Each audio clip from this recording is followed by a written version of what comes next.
ಜಗವು ಹುಡುಕುತ್ತಿದೆ ವೇದ ಪುರಾಣವ ಕನ್ನಡ ಸೆಳೆದಿದೆ ದೇಶ ದೇಶಗಳ ಜನಮನ ಸೆಳೆದ ರಂಗ ವಿಜ್ಞಾನ ಭರತ ಮುನಿಯ ಸೂತ್ರದ ಧ್ಯಾನ ಭರತ ಮುನಿಯ ಸೂತ್ರದ ಧ್ಯಾನ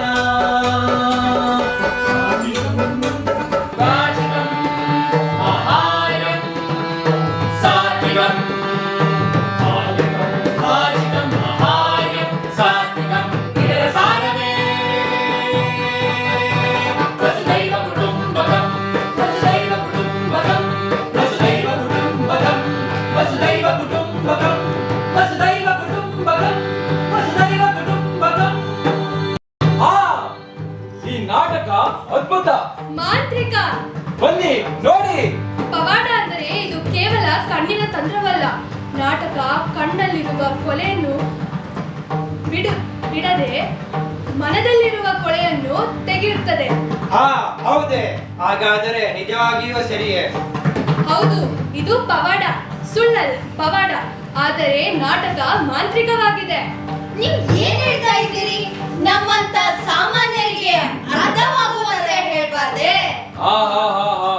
ನಾಟಕಕ್ಕೆ ತುಂಬಾ ಆಕರ್ಷಣೆಗಳಿವೆ. ಜನರು ಇದನ್ನ ಹುಡುಕಿ ಹುಡುಕಿ ಬರ್ತಾರೆ. ಎಲ್ಲರೂ ನನಗೆ ವಿಳಾಸ ಕೊಡಿ, ನನಗೆ ವಿಳಾಸ ಕೊಡಿ ಅಂತ ಬೇಡ್ತಾರೆ. ನಿಮಗಿದು ಗೊತ್ತೇ? ಈ ರಂಗದ ಮ್ಯಾಜಿಕ್ ಕಲ್ಪನೆಯ ಪ್ರಪಂಚ ಪ್ರಾರಂಭವಾಗಿದ್ದು ನಮ್ಮ ಭಾರತದಲ್ಲಿಯೇ. ಸುಮಾರು 2000 ವರ್ಷಗಳ ಹಿಂದೆ ನಮ್ಮ ಭಾರತದಲ್ಲಿ ನಾಟಕ ಆಡ್ತಾ ಇದ್ರು. ಆಗ ಜನರು ಗುಹೆಗಳಲ್ಲಿ ವಾಸವಾಗ್ತಿದ್ರು. ನಿಮಗಿದು ಗೊತ್ತೇ? ನಾಟಕದ ಮೂಲ ಯಾವುದು, ಅದನ್ನ ಏನೆಂದು ಕರೀತಾರೆ ಅಂತ? ಏನಂತ ಇದ್ರು? ಯಾವುದದು? ಅಲ್ಲೇ ಬರ್ತೀನಿ ನೋಡಿ ಇವಾಗ. ನಾಟ್ಯ ಶಾಸ್ತ್ರ ಅಂದರೆ ಪಂಚಮವೇದ. ಓ, ಪಂಚಮವೇದ. ಪಂಚಮವೇದ? ನಾನು 4 ವೇದಗಳ ಬಗ್ಗೆ ಕೇಳಿದ್ದೆ. ಇದ್ಯಾವುದು 5ನೇದು? ಇದಕ್ಕೆ ನಾನು ಹೇಳೋದು, ನಿಮ್ಮಂತರ ಜನದಿಂದ ನಮ್ಮ ದೇಶದ ಸಂಸ್ಕೃತಿ ನಾಗರಿಕತೆ ಎಲ್ಲ ಹಾಳಾಗಿದೆ. ನೀನ್ ಸುಮ್ಮನೆ ಇರಮ್ಮ, ನಿನ್ ಭಾಷಣ ಸಾಕು. ಪಂಚಮವೇದದ ಬಗ್ಗೆ ಮಾತಾಡು. ನಮ್ಮ ದೇಶದ ಜನ ವೇದಗಳ ಕಾಲಕ್ಕೆ ಬರೋ ಮುಂಚೆನೆ ಗಣಿತ ವಿಜ್ಞಾನ, ವೈದ್ಯಕೀಯ ಶಾಸ್ತ್ರ, ಖಗೋಳ ಶಾಸ್ತ್ರ ಹಾಗೂ ಜ್ಯೋತಿಷ್ಯ ಎಲ್ಲದರ ಬಗ್ಗೆ ಪಾಂಡಿತ್ಯವನ್ನು ಹೊಂದಿದ್ದರು. ಈ ದೇಶದ ಜನ ಏನಿದೆ ಹೇಳಿ? ಸೊನ್ನೆ. ಸೊನ್ನೆಯನ್ನು ಜಗತ್ತಿಗೆ ಕೊಟ್ಟಿದ್ದಾರೆ. ಭೂಮಿ, ಸೂರ್ಯ, ನವಗ್ರಹಗಳು, ಆಕಾಶ, ಚಂದ್ರ, ಕಾಯಗಳು, ಹೀಗೆ ಹಲವಾರು ಕೊಡುಗೆಗಳನ್ನು ನಮ್ಮ ದೇಶದ ಜನ ಈ ನಾಡಿಗೆ, ಈ ಪ್ರಪಂಚಕ್ಕೆ ಕೊಟ್ಟಿದ್ದಾರೆ. ಸಮಾಜವನ್ನು ಬಲಪಡಿಸಲು ಮತ್ತು ಅಭಿವೃದ್ಧಿಪಡಿಸಲು ಜನರು ಸಂಸ್ಕೃತಿಯನ್ನು ಸಂರಕ್ಷಿಸಿದ್ದಾರೆ. ಅದಕ್ಕಾಗಿ ನಾವು ಸುಲಭವಾಗಿ ಕೆಲಸದ ಬಗ್ಗೆ ಮಾತನಾಡಬಹುದು. ಆದರೆ ಕಲೆ ಬಹಳ ಮುಖ್ಯವಾದ ಭಾಗವಹಿಸುತ್ತದೆ. ಪಂಚಮ ವೇದ ಎಂದರೆ 4 ವೇದಗಳ ಸಾರ. ಸಾಹಿತ್ಯ,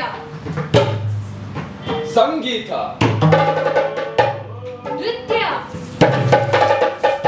ಹಾಗೂ ಸತ್ವ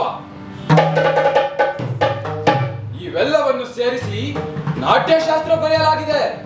ಆದ್ದರಿಂದಾಗಿ ಇದನ್ನು ಪಂಚಮ ವೇದ ಎಂದು ಕರೆದಿದ್ದಾರೆ. ಇದರಿಂದ ಜನರಿಗೆ ಜ್ಞಾನ ದೊರೆಯುತ್ತದೆ, ಸಂತೋಷ ದೊರೆಯುತ್ತದೆ. ಸಮಾಜಕ್ಕೆ ನಾಟಕದ ಕೊಡುಗೆ ಅಪಾರ.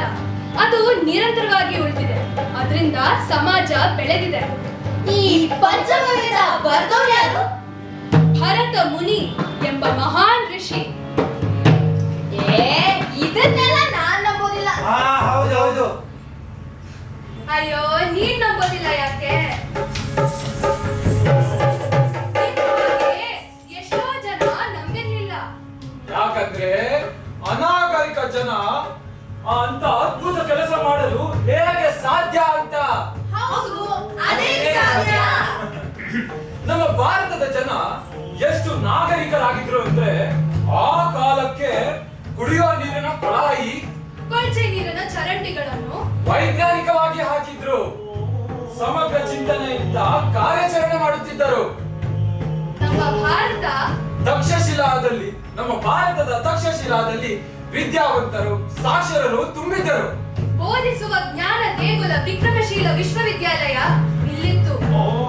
ಅಷ್ಟೇ ಅಲ್ಲ,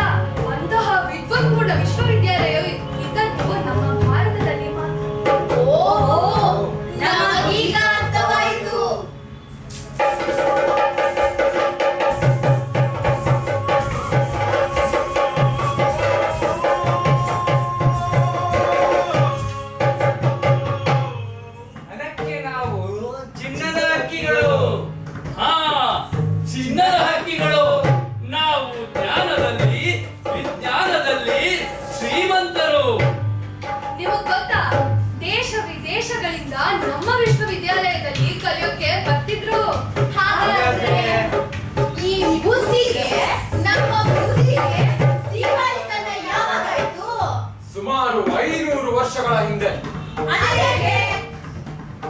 ಏಕತೆ ಇಲ್ಲವಾಗಿ, ಸಮಗ್ರ ಚಿಂತನೆ ಇಲ್ಲವಾಗಿ, ಹಾಗಾದ್ರೆ ಈ ಅನಿಷ್ಟಗಳಿಂದ ನಾವು ಆ ಉನ್ನತ ಸ್ಥಾನವನ್ನು ಕಳೆದುಕೊಂಡೆವಾ? ಹೌದು, ಖಂಡಿತವಾಗಿ. ಹಾಗಾದ್ರೆ ನಾವು ಕಳೆದುಕೊಳ್ಳಬೇಕಾಗಿರೋ ದುಶ್ಚಟಗಳಿಂದೇನಿದೆ? ಸೋಮಾರಿತನ, ಅಮಲು,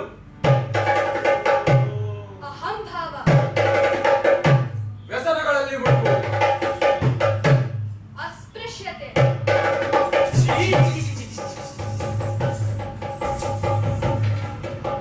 ಮೇಲು ಕೀಳು ಜಾತೀಯತೆ. ಅಂದಂಗೆ ನಾನು ನನ್ನೊಳಗಿನ ಅಹಂ ತೊರೆದು ಇತರರನ್ನು ಸಮಭಾವದಿಂದ ಕಂಡರೆ ನಾವು ಮತ್ತೆ ಆ ಸ್ಥಾನ ಪಡೆಯಬಹುದೇ? ಖಂಡಿತವಾಗಿ ಭಾರತೀಯರೆಲ್ಲರೂ ಅಂತ ದುಶ್ಚಟಗಳಿಂದ ದೂರ ಇರಬೇಕೆಂದು ಸಂಕಲ್ಪ ಮಾಡಬೇಕು. ಪ್ರತಿಯೊಬ್ಬ ಭಾರತೀಯನು ಬಲಿಷ್ಠಗೊಂಡರೆ ಕುಟುಂಬ ಬಲಿಷ್ಠವಾಗುತ್ತದೆ, ಕುಟುಂಬ ಬಲಿಷ್ಠಗೊಂಡರೆ ಸಮಾಜ ಬಲಿಷ್ಠವಾಗುತ್ತದೆ, ಸಮಾಜ ಬಲಿಷ್ಠಗೊಂಡರೆ ದೇಶ ಸದೃಢಗೊಳ್ಳುತ್ತದೆ. ದೇಶ ಸದೃಢಗೊಳ್ಳುತ್ತದೆ. ಒಂದು ಭೂಮಿ ಒಂದು ಕುಟುಂಬ. ಒಂದು ಭೂಮಿ, ಒಂದು ಕುಟುಂಬ. One earth, one family. One earth, one family. ವಸುದೈವ ಕುಟುಂಬಕಂ. ವಸುದೈವ ಕುಟುಂಬಕಂ. ಮಹಾ ಉಪನಿಷತ್ನಲ್ಲಿ ಸಾವಿರಾರು ವರ್ಷಗಳ ಹಿಂದೆಯೇ ಇದನ್ನ ಹೇಳಲಾಗಿದೆ. ವಸುಧೈವ ಕುಟುಂಬಕಂ. ವಸುದೈವ ಕುಟುಂಬಕಂ.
ಬಂದು ಜಾಗತಿಕ ಬಿಕ್ಕಟ್ಟಾಗಿ ಪರಿಣಮಿಸಿತು.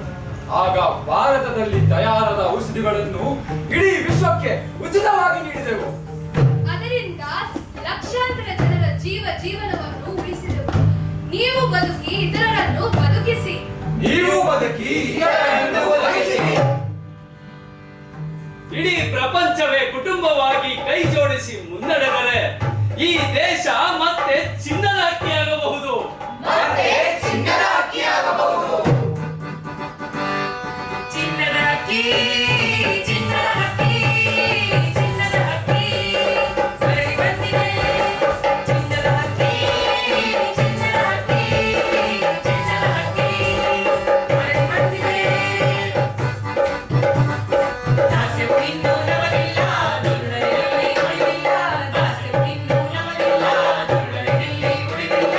ಗಡಿಗಳ ಕಾವಲ ಕಾಯುವೆವು, ಗಡಿಗಳ ಕಾವಲ ಕಾಯುವೆವು, ಬೈರಿಗೆ ತಡೆದು ತೀರಿಸುವೆವು. ಚಿನ್ನದ ಹಕ್ಕಿ, ಚಿನ್ನದ ಹಕ್ಕಿ, ಚಿನ್ನದ ಹಕ್ಕಿ ಹೊರಗೆ ಬಂದಿದೆ. ಚಿನ್ನದ ಹಕ್ಕಿ, ಚಿನ್ನದ ಹಕ್ಕಿ, ಚಿನ್ನದ ಹಕ್ಕಿ ಹೊರಗೆ ಬಂದಿದೆ. ಆಯ್ತು, ನಿಲ್ಸ್ರಪ್ಪ. ತುಂಬಾ ಹಾರಾಡ್ಬೇಡ. ಆಯ್ತು, ನಿಲ್ಲಿಸಿದ್ವಿ.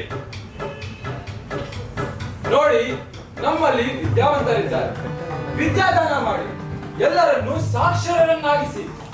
ಆಗ ಪ್ರತಿಯೊಬ್ಬರಿಗೂ ಅಕ್ಷರದ ಪ್ರಾಮುಖ್ಯತೆ ತಿಳಿಯುತ್ತದೆ. ವಿದ್ಯಾವಂತ ಮಹಿಳೆಯರಿಗೆ ಮಹಿಳಾ ಸಬಲೀಕರಣದ ಬಗ್ಗೆ ಜಾಗೃತಿ ಮೂಡಿಸಿ. ಅವರಿಗೆ ಅರಿವು ಮೂಡಿಸಿ, ಮಹಿಳಾ ಕಲ್ಯಾಣಕ್ಕೆ ಕೈ ಜೋಡಿಸಿ. ಆಗ ಮಹಿಳೆಯರ ವಿರುದ್ಧ ಅಪರಾಧಗಳು ತಗ್ಗುತ್ತವೆ. ಹೌದು, ಮಹಿಳೆ ಬಲಗೊಂಡರೆ ಕುಟುಂಬ ಬಲಗೊಳ್ಳುತ್ತದೆ. ಮಹಿಳೆ ಬಲಗೊಂಡರೆ ಕುಟುಂಬ ಬಲಗೊಳ್ಳುತ್ತದೆ. ಮಹಿಳಾ ಸಮರ್ಥತೋ ಪರಿವಾರ ಸಶಕ್ತ. ಮಹಿಳಾ ಸಮರ್ಥತೋ ಪರಿವಾರ ಸಶಕ್ತ. ರಂಗಭೂಮಿಯ ಮೂಲಕ ಜನರಿಗೆ ಅಕ್ಷರದ ಅರಿವು ಮೂಡಿಸೋಣ, ಎಲ್ಲರನ್ನೂ ಸಾಕ್ಷರರನ್ನಾಗಿಸೋಣ. ಹಾಗೆ ಮಾದಕ ದುರ್ವ್ಯಸನ, ಆರ್ಥಿಕ ಭದ್ರತೆ, ಸಾಮಾಜಿಕ ಸುಧಾರಣೆ, ಉತ್ತಮ ಆರೋಗ್ಯ, ಅವುಗಳ ಬಗ್ಗೆ ಅರಿವು ಮೂಡಿಸಬೇಕು. ಮತ್ತೊಮ್ಮೆ ಬಲಿಷ್ಠ ಭಾರತ ಕಟ್ಟಬೇಕು. ಬಲಿಷ್ಠ ಭಾರತ ಕಟ್ಟಬೇಕು. ಬಲಿಷ್ಠ ಭಾರತ ಕಟ್ಟೋದು ಹೇಗೆ? ಅದು ವಿಜ್ಞಾನದ ಜ್ಞಾನವನ್ನು ಹೆಚ್ಚಿಸುವ ಮೂಲಕ, ಇತರ ದೇಶಗಳನ್ನ ಅವಲಂಬಿಸದೆ ಸ್ವಾವಲಂಬಿಯಾಗುವ ಮೂಲಕ. ಆ ಜ್ಞಾನವು ಸುಜ್ಞಾನವಾಗಬೇಕು. ಇದನ್ನೇ ನಾಟ್ಯಶಾಸ್ತ್ರದಲ್ಲಿ ಹೇಳಲಾಗಿದೆ. ನಾವು ಈ ಸುಜ್ಞಾನವನ್ನು ಎಂದಿಗೂ ನಮ್ಮ ಜೊತೆಗೆ ಕೊಂಡೊಯ್ಯಬೇಕು. ಜ್ಞಾನ ಸುಜ್ಞಾನ, ಜ್ಞಾನ ಸುಜ್ಞಾನ. ನಮ್ಮ ಪರಂಪರೆ, ನಮ್ಮ ಅಮೂಲ್ಯ ಕೆಲಸ ಕಾರ್ಯಗಳು, ನಮ್ಮ ಮರೆತು ಹೋದ ವಿಷಯಗಳು, ವೇದಗಳು, ಪುರಾಣಗಳು, ಹೀಗೆ ಹಲವಾರು ವಿಷಯಗಳ ಬಗ್ಗೆ ನಾವು ನಮ್ಮ ಕಿರಿಯರಿಗೆ ಹಾಗೂ ಅರಿಯದವರಿಗೆ ತಿಳಿಸಬೇಕಿದೆ. ನಮ್ಮ ಪೂರ್ವಜರ ಕೆಲಸ ಕಾರ್ಯಗಳ ಬಗ್ಗೆ ನಾವು ಹುಡುಕಿ ಮತ್ತೆ ಓದಿ ಅರ್ಥೈಸಿಕೊಳ್ಳಬೇಕಿದೆ. ಹಾಗೆಯೇ ಈ ಜಗತ್ತು ಪ್ರಗತಿಯಾಗಬಹುದು. ನಾವು ಸ್ವಾವಲಂಬಿಗಳಾಗಬೇಕು. ಅಸಾಧ್ಯವಾದದನ್ನ ಸಂಭವಿಸಬೇಕೆಂದರೆ ನಾವೆಲ್ಲರೂ ಒಗ್ಗೂಡಬೇಕು. ಒಬ್ಬರು ಇನ್ನೊಬ್ಬರನ್ನ ಬೆಂಬಲಿಸಬೇಕು. ಎಲ್ಲರ ಬೆಂಬಲ ದೇಶದ ಬಲ. ಸರ್ವರ ಪ್ರಯತ್ನ ಸರ್ವರ ಅಭಿವೃದ್ಧಿ. ಸಬ್ಕಾ ಸಾಥ್ ಸಬ್ಕಾ ವಿಕಾಸ್. ಸಬ್ಕಾ ಸಾಥ್ ಸಬ್ಕಾ ವಿಕಾಸ್. ಸಬ್ಕಾ ಪ್ರಯಾಸ್ ಸಬ್ಕಾ ವಿಶ್ವಾಸ್. ಸಬ್ಕಾ ಪ್ರಯಾಸ್ ಸಬ್ಕಾ ವಿಶ್ವಾಸ್. ಅಣ್ಣ, ನಾವೆಲ್ಲರೂ ನಿಮ್ಮ ಜೊತೆ ಕೈ ಜೋಡಿಸುತ್ತೇವೆ.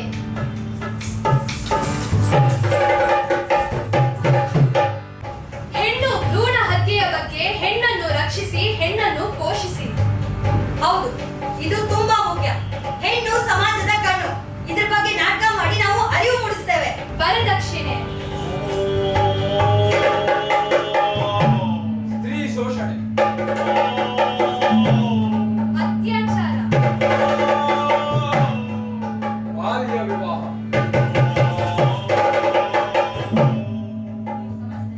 ನೀವು ಸಮಾಜದಲ್ಲಿ ಕೆಟ್ಟದ್ದನ್ನ ತಡೆ ಹಿಡಿಯಿರಿ, ಒಳ್ಳೆಯದನ್ನ ಪ್ರೋತ್ಸಾಹಿಸಿ. ನಿಮ್ಮ ಸ್ನೇಹಿತರನ್ನೆಲ್ಲ ಸೇರಿಸಿಕೊಂಡು ಕಥೆ ಮೂಲಕ, ನಾಟಕದ ಮೂಲಕ, ಸಾಹಿತ್ಯದ ಮೂಲಕ ಜನರಿಗೆ ತಲುಪಿಸಿ. ಅವರಲ್ಲಿ ಅರಿವಿನ ದೀಪವನ್ನು ಹಚ್ಚಿ. ಸರಿ ಅಕ್ಕ, ರಂಜನೆಯ ಜೊತೆಗೆ ಜ್ಞಾನವೂ ಲಭಿಸುತ್ತದೆ. ಸಮಾಜ ಹಾಗೂ ದೇಶ ಬಲಿಷ್ಠವಾಗುತ್ತದೆ. ಇದರಿಂದ ಮತ್ತೆ ನಾವು ಚಿನ್ನದ ಹಕ್ಕಿಯಾಗಬಹುದು. ಚಿನ್ನದ ಹಕ್ಕಿಯಾಗಬಹುದು. ಚಿನ್ನದ ಹಕ್ಕಿ, ಚಿನ್ನದ ಹಕ್ಕಿ, ಚಿನ್ನದ ಹಕ್ಕಿ ಮರಳಿ ಬಂದಿದೆ. ಚಿನ್ನದ ಹಕ್ಕಿ, ಚಿನ್ನದ ಹಕ್ಕಿ, ಚಿನ್ನದ ಹಕ್ಕಿ ಮರಳಿ ಬಂದಿದೆ. ದುಃಖದ ಸಮಯ ಮುಗಿದಿದೆ, ಮುರಿದ ಸಂಬಂಧ ಸೇರುತ್ತಿದೆ. ದುಃಖದ ಸಮಯ ಮುಗಿದಿದೆ, ಮುರಿದ ಸಂಬಂಧ ಸೇರುತ್ತಿದೆ. ಎಲ್ಲರಿಗೊಂದೇ ಭೂತ ಒಂದೇ, ಎಲ್ಲರಿಗೊಂದೇ ಭೂತ, ಎಲ್ಲರಿಗೂ ಭಗವಂತನ ತಂದೆ, ಎಲ್ಲರಿಗೂ ಭಗವಂತನ ತಂದೆ. ಇದುವೇ ನಮ್ಮ ವಸುದೈವ ಕುಟುಂಬಕಂ, ವಸುದೈವ ಕುಟುಂಬಕಂ, ವಸುದೈವ ಕುಟುಂಬಕಂ, ವಸುದೈವ ಕುಟುಂಬಕಂ. ನಾಟಕವು ಒಂದು ಪ್ರಭಾವಶಾಲಿಯಾದ ಮಾಧ್ಯಮ.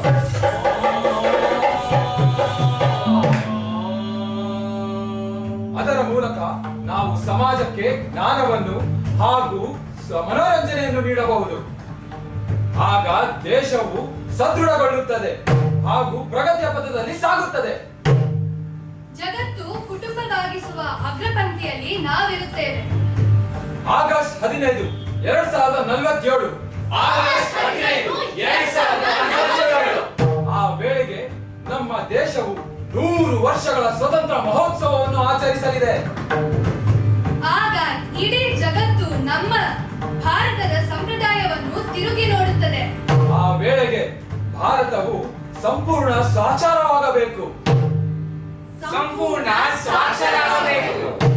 ಎಲ್ಲರಿಗೂ ಸಮಾನವಾದ ಶಿಕ್ಷಣ ದೊರೆಯಬೇಕು. ಸಮಾನವಾದ ಶಿಕ್ಷಣ ಭಾರತದ ಬೆಳವಣಿಗೆಗೆ ಉತ್ತೇಜಿಸಿ ಭಾರತೀಯರ ಸಬಲೀಕರಣವಾಗಬೇಕು. 21ನೇ ಶತಮಾನದ ಸಮಸ್ಯೆಗಳಿಗೆ ನಾವು ಸದಾ ಸಿದ್ಧರಿರಬೇಕು. ಅಗತ್ಯ ವಸ್ತುಗಳು ಇಲ್ಲಿಯೂ ದೊರೆಯಬೇಕು. ಇದರ ಮೂಲಕ ಎಲ್ಲರ ಅಭಿವೃದ್ಧಿಯಾಗಬೇಕು. ವಿಶ್ವ ನಾಯಕರಾಗಲು ಇದೇ ಸರಿಯಾದ ಸಮಯ. ಯಹಿ ಸಮಯ ಹೈ, ಸಹಿ ಸಮಯ ಹೈ. ನಾವು ರಾಷ್ಟ್ರೀಯ ನಾಟಕ ಶಾಲೆ ಆಯೋಜಿಸಿರುವ ಭಾರತ ರಂಗ ಮಹೋತ್ಸವದಲ್ಲಿ ಭಾಗವಹಿಸಿದ್ದೇವೆ. ನಮ್ಮ ಕಲೆ, ನಮ್ಮ ಸಂಸ್ಕೃತಿ, ನಮ್ಮ ಸಹೃದಯತೆ, ನಮ್ಮೊಳಗಿನ ಶಕ್ತಿ ಎಲ್ಲವನ್ನೂ ಅರಿತುಕೊಳ್ಳೋಣ, ಪ್ರಪಂಚದಾದ್ಯಂತ ಸಾರೋಣ. ಭಾರತವು ಪಂಚ ಪ್ರಾಣದ ಜೊತೆಗೆ ವಿಕಸಿತ ಭಾರತವು ಪ್ರಗತಿಯೊಂದಿಗೆ. ಇಡೀ ಜಗತ್ತು ಭಾರತದ ಕಡೆಗೆ, ವಿಶ್ವ ನಾಯಕನ ಕಡೆಗೆ. ವಿಶ್ವಗುರು ಭಾರತ. ಬನ್ನಿ ಪ್ರತಿಜ್ಞೆ ಮಾಡೋಣ. ನಾವು ಬೆನಕ ತಂಡದ ಕಲಾವಿದರು ಪ್ರತಿಜ್ಞೆಗೈಯುತ್ತೇವೆ. ನಮ್ಮೊಂದಿಗೆ ಕೈ ಜೋಡಿಸಿ. ವಿಕಸಿತ ಭಾರತ ನಮ್ಮ ಗುರಿ. ವಿಕಸಿತ ಭಾರತ ನಮ್ಮ ಗುರಿ. ವಸುದೈವ ಕುಟುಂಬಕಂ. ಗುಲಾಮಗಿರಿಯ ಪ್ರತಿಯೊಂದು ಅಂಶದಿಂದ ಮುಕ್ತರಾಗೋಣ. ಗುಲಾಮಗಿರಿಯ ಪ್ರತಿಯೊಂದು ಅಂಶದಿಂದ ಮುಕ್ತರಾಗೋಣ. ವಸುದೈವ ಕುಟುಂಬಕಂ. ನಮ್ಮ ಪರಂಪರೆಯ ಬಗ್ಗೆ ಹೆಮ್ಮೆ ಪಡೋಣ. ನಮ್ಮ ಪರಂಪರೆಯ ಬಗ್ಗೆ ಹೆಮ್ಮೆ ಪಡೋಣ. ವಸುದೈವ ಕುಟುಂಬಕಂ. ಏಕತೆ ಹಾಗೂ ಒಗ್ಗಟ್ಟು ನಮ್ಮ ಮಂತ್ರ. ಏಕತೆ ಹಾಗೂ ಒಗ್ಗಟ್ಟು ನಮ್ಮ ಮಂತ್ರ. ವಸುದೈವ ಕುಟುಂಬಕಂ. ಭಾರತೀಯ ನಾಗರಿಕರೆಲ್ಲರೂ ಕರ್ತವ್ಯ ಪ್ರಜ್ಞೆ ಮೆರೆಯೋಣ. ಭಾರತೀಯ ನಾಗರಿಕರೆಲ್ಲರೂ ಕರ್ತವ್ಯ ಪ್ರಜ್ಞೆ ಮೆರೆಯೋಣ. ವಸುದೈವ ಕುಟುಂಬಕಂ. ಒಂದೇ ಭಾರತ, ವಿಕಸಿತ ಭಾರತ. ಒಂದೇ ಭಾರತ, ವಿಕಸಿತ ಭಾರತ. ವಸುದೈವ ಕುಟುಂಬಕಂ. ವಸುದೈವ ಕುಟುಂಬಕಂ. ವಸುದೈವ ಕುಟುಂಬಕಂ. ಚಿನ್ನದ ಹಕ್ಕಿ, ಚಿನ್ನದ ಹಕ್ಕಿ, ಚಿನ್ನದ ಹಕ್ಕಿ. ಮಳೆ ಬಂದಿದೆ. ಚಿನ್ನದ ಹಕ್ಕಿ, ಚಿನ್ನದ ಹಕ್ಕಿ, ಚಿನ್ನದ ಹಕ್ಕಿ. ಮಳೆ ಬಂದಿದೆ.